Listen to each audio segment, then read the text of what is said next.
নমস্কার বন্ধুরা, আপনারা দেখছেন আমার ইউটিউব চ্যানেল চলুন হারিয়ে যাই। আজ আমি আপনাদের জন্য নিয়ে এসেছি এই বরানগর রামকৃষ্ণ মিশনের একাদশ দ্বাদশ শ্রেণীর ছেলেদের 2024 সালের এক্সকারশনের ভিডিও নিয়ে। এবারে এক্সকারশন হয়েছিল উত্তরবঙ্গে রাজা ভাতখাওয়া অরণ্যে এবং জয়ন্তী এলাকায়। আজ দেখাবো আমাদের এই ভ্রমণের দ্বিতীয় ভাগ।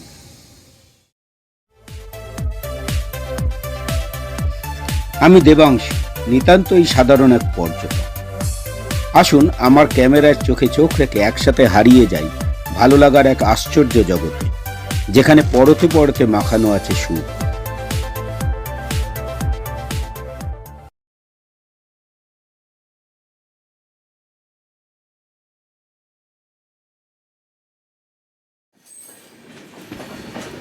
খুব ধীরে ধীরে চললেও ঘড়ির কাঁটা মিটিয়ে একেবারে নির্ধারিত সময়েই ট্রেন এসে পৌঁছলো গন্তব্য স্টেশনে।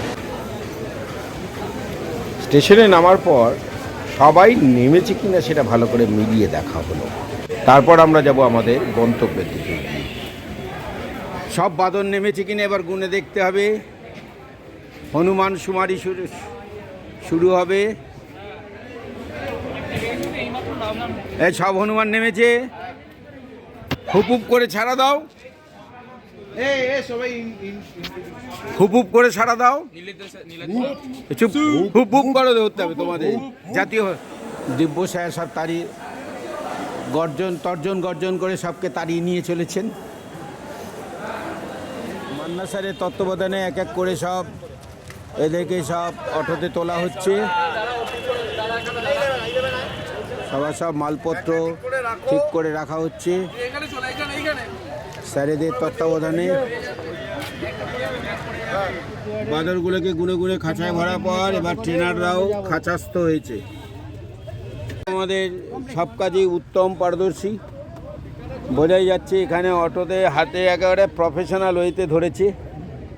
কে বলবে যে উত্তমদা রেগুলার চালায় না। এক এক করে অটো রওনা দিচ্ছে। আমাদের থাকার জায়গা হয়েছিল রাজা ভাতখাওয়া স্টেশনের কাছাকাছি, কিন্তু রাজা ভাতখাওয়া এই ট্রেনটার কোনো স্টপেজ ছিল না। একেবারে 64টা বাদরকে গুনে গুনে টোটোতে তুলে লজের দিকে এগিয়ে যাওয়াটা, সুষ্ঠুভাবে এগিয়ে যাওয়াটা একটা মুখের কথা ছিল না, সহজ কাজ ছিল। আমাদের হনু কনভয় চলেছে সামনে। আমরা অটো করে চলেছি এই নিউ আলিপুরদুয়ার স্টেশন থেকে আমাদের যে রিসর্ট বা যেখানে আমাদের থাকার জায়গা হয়েছে সেটার দূরত্ব প্রায় 12 কিলোমিটার। তারাশঙ্কর থাপার রিসর্ট আমরা আজকে নয় এই কদিন থাকব। কিছুক্ষণের মধ্যেই আমরা ঢুকে পড়লাম রাজা ভাতখাওয়া স্যাংচুয়ারিতে। আমরা চলেছি ওয়েস্ট রাজা ভাতখাওয়া রেঞ্জের দিকে। এই ডান দিকের রাস্তাটা চলে গেল বক্সা টাইগার হিসাবে ঢুকে পড়বো। মাত্র 2 মাস আগেই এই রাস্তা দিয়ে বাইক চালিয়ে গেছি। আমরা অরুণাচল থেকে ফেরার পথে এই জায়গাটা ঘুরে গেছিলাম। এই রাস্তাটায় আমি এর আগে বেশ কয়েকবার বাইক চালিয়েছি, প্রতিবারই অসাধারণ লাগে। অবশেষে আমরা এসে পৌঁছলাম আমাদের থাকার জায়গায়। হনুমানরা সব আগে চলে এসেছি। একাদশ এবং দ্বাদশের ছেলেদেরকে সব আলাদা করা হয়েছে। এদিকে দ্বাদশ, এদিকে একাদশ। দিনের থাকার আস্তানা এটা হচ্ছে বক্সা টাইগার রিজার্ভের মধ্যে। রিঙ্কুদা স্নান হয়ে গেছে, শান্তনুদা গেছে, ঘরে গান চলছে এখন। এখানে আবার বারবিকিউ করবার জায়গা রয়েছে, আমরাও হয়তো এখানে বারবিকিউ করব।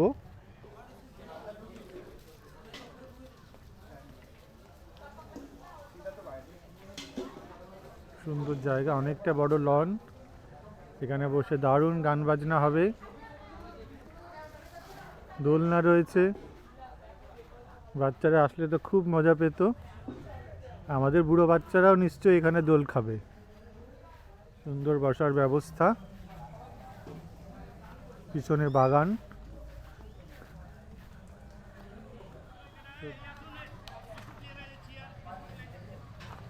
মহারাজ ব্যবস্থাপনায় রয়েছেন, ওইদিকে দেখা যাচ্ছে। এখানে আমাদের রান্নার ব্যবস্থা হয়েছে, রান্না বান্না হচ্ছে ভেতরে। রুদ্রাক্ষের খোঁজে, রুদ্রাক্ষ গাছ থেকে প্রচুর রুদ্রাক্ষ পড়েছে, সেগুলোকে ধোয়াধুয়ি করে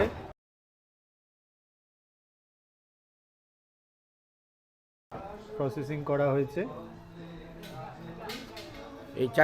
এই তিনটে চারমুখী, আর বাবা, এগুলো সব পঞ্চমুখী। ওরে বাবা। এবার ছেলেদের খেয়ে শুরু হয়েছে। না না, খেয়ে মানে আপনারা যা ভাবেন তা না, খাওয়া দাওয়া শুরু হয়েছে আর কি।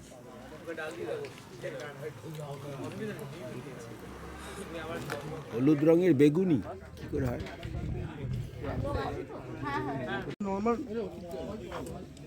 চিনিগুড়ি চাল বোধহয় এখানে, চিনিগুড়ি চাল এখানে। নর্থ বেঙ্গলে কিছু স্পেশাল চাল আছে যেগুলো এই অঞ্চলেই পাওয়া যায়। এটা তারপর তো আমাদের ওখানে গোবিন্দভোগ না, এটা গোবিন্দভোগ না। তারপর এখানে আর একটা আছে, গঙ্গা পার হয়ে গেলেই তখন নর্থ বেঙ্গল হয়ে গেল। কিরে, তো জুতো খেয়েছিস? সরি, জুতো পেয়েছিস? তুই চিকেন চাইছিলি একটু, ওখানে দুটো বাঁধা ছিল, একটু আগে বাঁধা ছিল, দুটো ঠ্যাঙে দড়ি দিয়ে বাঁধা ছিল, তোকে দিয়ে দিতাম, পাতে ছটফট করতো, ধরে খেয়ে নিতি। এটা হচ্ছে ব্রিঞ্জেল ফিঙ্গার। হ্যাঁ,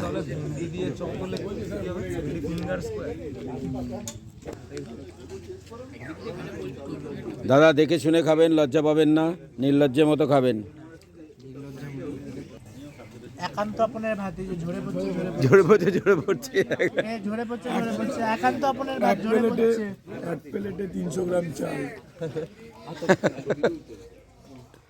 এই সুবি তোমার বেগুন তো লাগছে।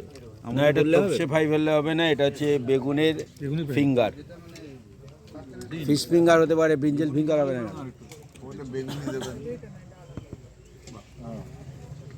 তুলছি, ভরপেট ছবি তুলছি, ফলে কারোর লোভ দিয়ে পেট খারাপ করার কোনো চান্স নেই। দীর্ঘ অপেক্ষার পর অবশেষে এরা পেয়েছে। মুখে একটা পুলকের চিহ্ন ফুটে উঠেছে। এই ফুলগুলো অনেকক্ষণ ধরেই ট্রেনের ধারে দেখছিলাম, কিন্তু ফুলগুলো দারুণ সুন্দর দেখতে এবং বেশ বড়। এই দেখুন, এই দেখুন আমার হাত, এই যে আমি হাতের পাশে রাখলে বোঝা যাচ্ছে কত বড় সাইজ। না, মেক্সিকান সানফ্লাওয়ার। আমাদের আজকের বিকেলের ভ্রমণ শুরু হচ্ছে। ছেলেদের পেট ভরে খাইয়ে নেওয়া হয়েছে, এবার অটো ভরে তাদেরকে বিভিন্ন দ্রষ্টব্য স্থান দেখতে নিয়ে যাওয়া হচ্ছে। মান্না স্যার, কোথায় কোথায় আমরা যাবো একটু বলে দিন, কি কি দেখবো? ডিমা নদীর ধারে, ডিমা নদী যাবো আমরা। এখন ডিমা নদীর ধারে যাব, তারপর সেখান থেকে ছেলেদের নিয়ে নদীর জলটাল দেখাবো, যে পাহাড়ি নদী কেমন হয়, তাহলে তোমার এক্সপিরিয়েন্স নেই। হ্যাঁ, যাবে একটু দেখবে, নদীর সময় কাটাবো, তারপর আমরা ফিরে আসবো। আচ্ছা, আমরা চলেছি ডিমা নদী দেখতে, এই অটো ভরে। এখন আমরা ডিমা নদীর পাড়ে যাব, সেখানে ছেলেদেরকে একটু পাহাড়ি নদী কীরকম হয়, সেখানকার পরিবেশটা কীরকম হয় সেগুলো একটু দেখানো হবে। দেখিয়ে তারপর আমরা কাছাকাছি একটা চা বাগান ঘুরতে যাব। হ্যালো, আমরা একটু এই আসার আগে ডিমা নদী পার হয়ে এসেছিলাম ট্রেনে করে আসার সময়। এখন সেই ডিমা নদীর পাড়েই যাব। নদীর চড়াটা আশা করি ছেলেদের ভালোই লাগবে। আমাদের পৌঁছে তারপরে স্নান টান করে, এতগুলো জনের স্নান টান করে খেয়ে দিয়ে রওনা দিতে বেশ বেলা হয়ে গেল। ফলে আলো পড়ে আসছিল খুব দ্রুত, ফলে খুব বেশি একটা ঘোরার স্কোপ আমাদের ছিল না।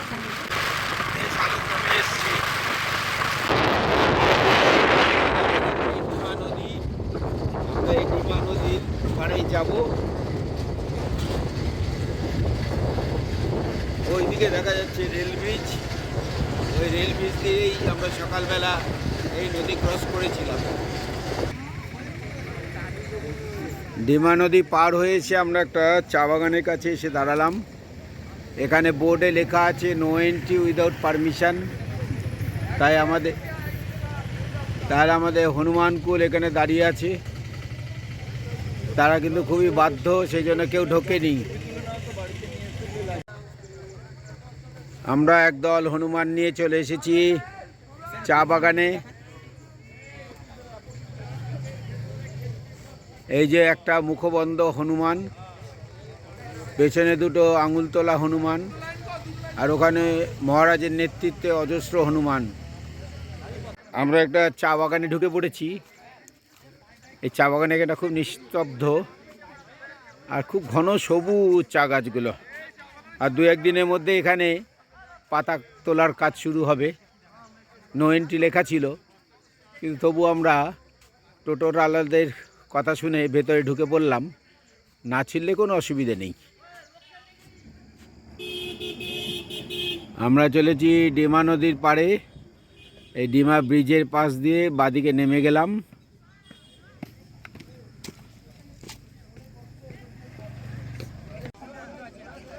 এক ঝাঁক হনুমান নেমে আসছে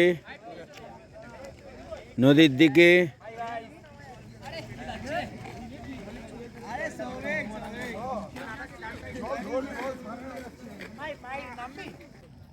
বাঁদররা সুযোগ পেয়েই বাদরামো করতে শুরু করেছে।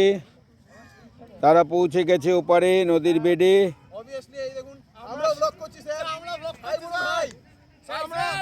হাই হাই হাই লো, আসো আসো, ধসে পড়বে না, ধসে পড়বে না, চলে এসো। গুড গুড গুড, একা করে চলে এসো। হ্যাঁ, সবাই খুব উৎসাহ নিয়ে জলের মধ্যে দিয়ে চলে এলো। গুড গুড, এর কোনো জলাতঙ্ক নেই। হ্যাঁ, জয় শ্রীরাম, জয় Shriram.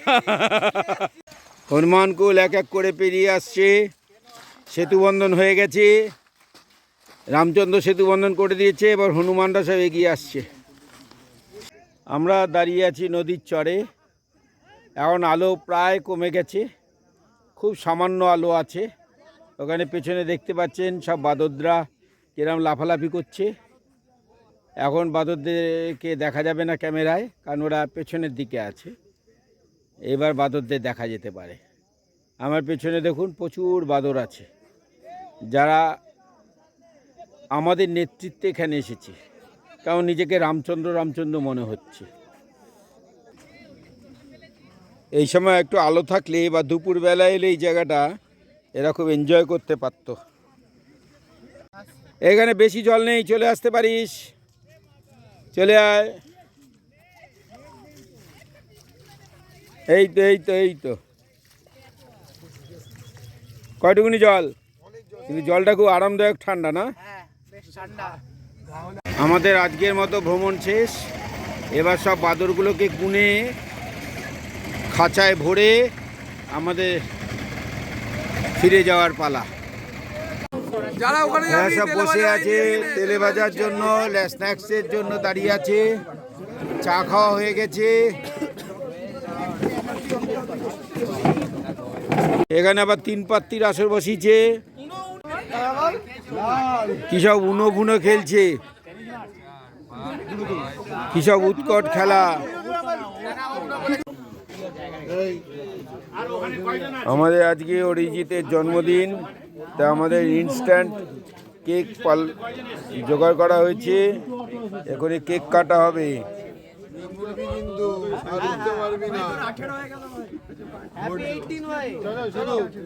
Happy birthday to you,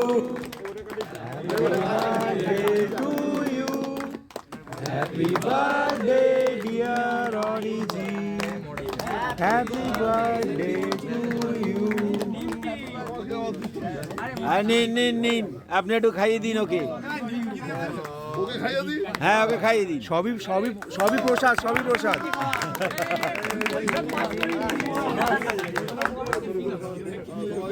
ছেলেদের এক্সকারশনের প্রথম দিনটা এভাবেই শেষ হলো।